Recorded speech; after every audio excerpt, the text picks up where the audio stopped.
En México, de acuerdo con la información del Instituto Nacional de Estadística y Geografía, INEGI, hasta el cuarto trimestre del 2023, escuche bien, el 54.8% de la población ocupada opera en la informalidad.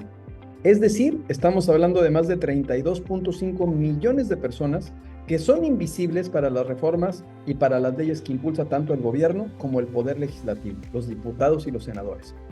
Estos trabajadores que están en la economía informal, que son la mayoría en México, pues por supuesto que no están sujetos a la legislación y por supuesto que los patrones que los contratan pues no están cumpliendo con el pago de los impuestos ni con la normatividad. Pero sobre todo tenemos que hacer conciencia de que las familias de estos trabajadores pues carecen de cobertura, carecen de protección social y por supuesto de las prestaciones relacionadas con el empleo. Todos estos pues son logros que han sido impulsados y respaldados por el sector empresarial formal, por supuesto, por los trabajadores que están en la formalidad y claro, por el gobierno en su momento. Miren, en México, al día de hoy, de acuerdo con estas cifras, pues coexisten dos tipos de economías, dos tipos de reglas, dos tipos de habitantes. Aquellos que por supuesto operan dentro del marco de la ley, dentro de los marcos establecidos de manera legal, y la mayoría que de manera tolerada, principalmente por los municipios, proceden a colaborar o participar al margen de la ley. Ya las leyes de ingresos de los municipios están favoreciendo de manera permanente la proliferación de la informalidad en la economía y por ende en la esfera laboral. Actualmente en esos municipios existe una tolerancia para la venta en la vía pública y por supuesto para el mercado gris. Esto genera no nada más una competencia desleal con los dueños de negocio, que vamos a considerar que esos dueños de negocio son negocios familiares, que sí cubren permisos, que tienen que cumplir con avisos, planes de protección civil, cuotas de bombero, cuotas de basura, luz, agua, predial, teléfono, impuestos, renta del lugar y además asumen otros gastos, pero sobre todo esos negocios familiares formales que son minoría, que cuidan a su personal y contribuyen al crecimiento y a la economía de nuestro país.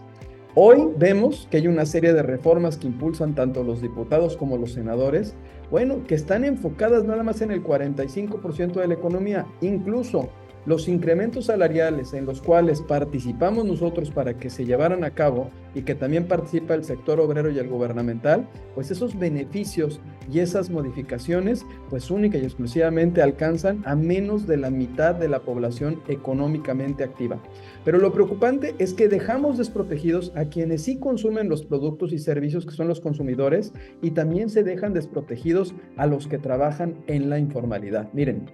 mientras que los trabajadores formales que tenemos contratados en nuestros negocios familiares sí tienen acceso a la salud, a la seguridad social, a las pensiones, a la vivienda, a distintas prestaciones, los que se encuentran en la informalidad, que son la mayoría, quedan excluidos de todos estos beneficios y se ven obligados a trabajar en condiciones que son precarias y sin garantías. Miren, hay datos que me parecen reveladores en donde nos dicen que más del 21% de la población mexicana ocupada en el sector informal no puede adquirir siquiera la canasta básica, es decir, los ingresos que llevan a su hogar no le alcanzan ni siquiera para poder cubrir esta canasta. Y estamos hablando que también hay un cálculo de aproximadamente 10 millones de trabajadores del sector informal de la economía que perciben ingresos mensuales menores a un salario mínimo.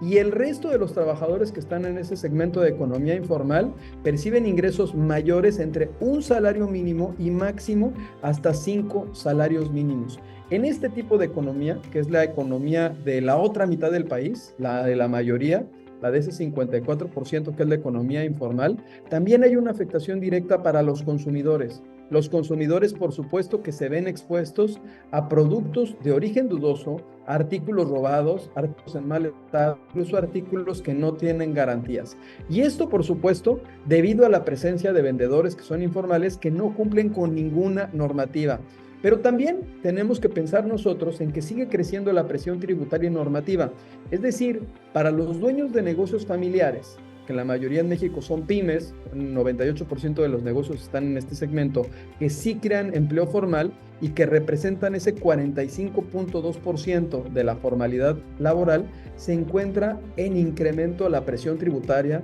la presión normativa, son negocios que se encuentran sobre regulados, que tienen que cumplir con distinto tipo de actividades, que están sujetos a un deporte nacional de reformas legales, de certificaciones, de revisiones, de auditorías, de visitas de inspección. Miren, incluso hay un estudio por parte de IMCO, del Instituto Mexicano para la Competitividad, en la cual nos dice que la carga normativa nada más de trámites y servicios federales, sin considerar estatales y municipales, equivalen a un costo económico del 2.7% del PIB nacional. Muchos me van a decir que esa cifra, ¿qué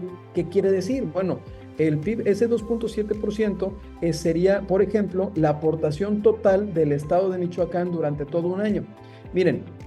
ahora, si nos vamos a los que operan en la economía informal, que son la mayoría, ¿no? Que evaden, que no cumplen con las regulaciones, que obviamente hacen el pago de una anualidad por un permiso en venta pública que lo hacen al municipio, o a lo mejor, pues única y exclusivamente proceden al margen de la ley a llevar a cabo ciertas actividades. Bueno, pues este tipo de tolerancia lo que genera es que se sigan socavando los esfuerzos por promover la formalización y el cumplimiento de las normativas que al día de hoy nosotros estamos impulsando, junto con un segmento del Poder Legislativo y del Poder Ejecutivo. Entonces, en estos términos, pues de nada nos sirven que se estén presentando reformas de ley para mejorar el bienestar de los empleados si la mayoría de los negocios y de los empleados están operando en la informalidad como si fueran invisibles. Y esos efectivamente se encuentran exentos de incrementar los salarios, de dar días de vacaciones o de cualquier otro de los beneficios que se encuentran en discusión y en proceso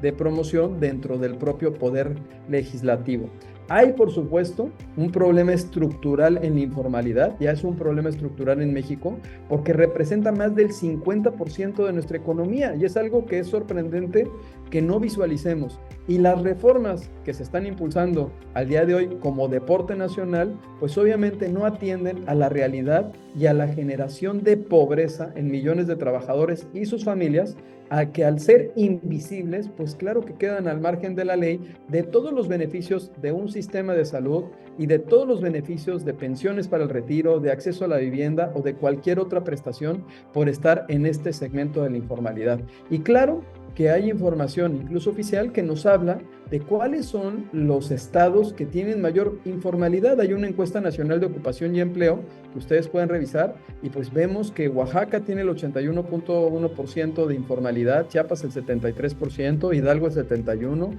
Tlaxcala el 71%, Puebla el 69%, Veracruz el 68%, Michoacán el 66% y Morelos el 63%. Aquí nosotros vamos a insistir particularmente al Poder Legislativo, es que ya en que reenfoquen sus esfuerzos en buscar cómo ese 45.2% de la población que sí cumple, de los negocios que son familiares en su mayoría, que sí cumplen y que todos los días tratan de salir adelante, cómo se genera una dinámica de disminución de la sobreregulación que existe actualmente y cómo se garantiza el crecimiento. ¿Cómo se evita a toda costa esa sobreregulación? ¿Cómo se deja de ahogar a esos negocios familiares? ¿Qué acciones se pueden impulsar para que esos negocios puedan seguir coexistiendo y puedan seguir generando economía? ¿Y cómo podemos nosotros buscar dejar de castigar el dar el empleo formal? Por otro lado, ¿no? ¿Qué políticas va a impulsar el Poder Legislativo, que son los que están ahorita con un deporte permanente de generación de reformas, para disminuir ese 54.2% de informalidad? O sea, que esas normativas que están promoviendo pues sean efectivas y que cada vez logren que más mexicanos contribuyan al presente y al futuro de nuestro país. Ahí es donde me parece que gran parte de la actividad legislativa tendría que reenfocar sus esfuerzos para ver qué es lo que está pasando, que cada vez somos menos los que estamos en la formalidad y son más los que están en la informalidad. Y definitivamente esa informalidad pues se encuentra tolerada desde las leyes de ingresos que los propios municipios promueven cada año, en donde se les dan las autorizaciones y los permisos para que se puedan llevar a cabo esas actividades en vía pública, que bueno, si fueran de comerciantes o de prestadores de servicio establecidos, pues no tendrían ninguna situación y ninguna problemática, pero la realidad está en que este tipo de esquemas, de acuerdo con estudios que existen a nivel internacional de la informalidad, pues generan, por supuesto, una situación que afecta el crecimiento y genera pobreza en la población. Porque, insistimos, la afectación de la informalidad, en el enfoque en particular, pues tiene que ser el que están abordando los legisladores al día de hoy, que es el de beneficiar a los trabajadores y a los colaboradores, pero pues parece que las políticas que construyen pues nada más son para el 45% de la población que está identificada y el otro 54.2% o 54.8% en donde quedan, ¿no? Ese, ¿cómo vamos a hacer para que puedan equilibrarse y para que puedan gozar de todo lo que muchas veces promueven, impulsan, presumen, ¿no? Cuando hacen cada una de estas reformas y cuando pues generan mayor regulación, que lo que termina propiciando es que cada vez se vea que hay más economía en el segmento informal y bueno, si esta tendencia se mantiene, pues obviamente no va a haber un recurso que pueda sostener, que pueda mantener la serie de políticas públicas que se están generando hasta el día de hoy. Entonces, hay que generar conciencia en nuestros diputados, en nuestros senadores, en aquellos que están buscando un escaño para participar en la vida pública próximamente, en la cual pues se dé un compromiso de qué vamos a hacer para que se modifique la tendencia que se tiene de que la economía, bueno, pues está yendo en su mayoría al aspecto de la informalidad, una economía que a nadie beneficia y que lo único que genera es mucho más pobreza y los principalmente afectados son las familias de esos trabajadores que nada más en el discurso escuchan que hubo un aumento en el salario mínimo, pero pues que al estar en el segmento de la informalidad no tienen acceso ni a eso, ni a todas las garantías que desde la Constitución, desde hace muchos años, otorga y brinda a nuestro país.